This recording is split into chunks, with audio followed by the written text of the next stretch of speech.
Bon dia. Com s'ho fan els municipis per tirar endavant polítiques mediambientals en temps de crisi?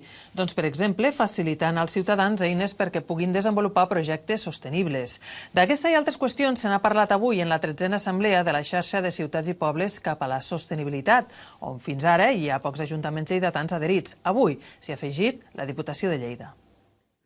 L'Ajuntament de Lleida arrendarà a preus assequibles part dels horts de Rufea perquè joves que estiguin a l'atur es puguin iniciar en l'activitat agrícola amb fins comercials. Per accedir-hi s'ha de presentar un projecte i demostrar-ne la viabilitat econòmica.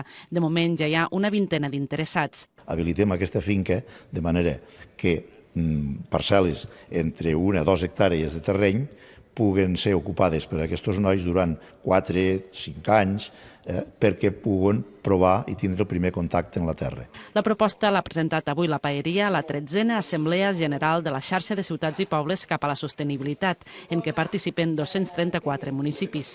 En la reunió s'ha aprovat un acord per un aire més net, que passa sobretot per polítiques de mobilitat. A peu, sempre que sigui possible, que en el cas que això no sigui possible, doncs es mantingui com a ordre de prioritat el desplaçament en bicicleta.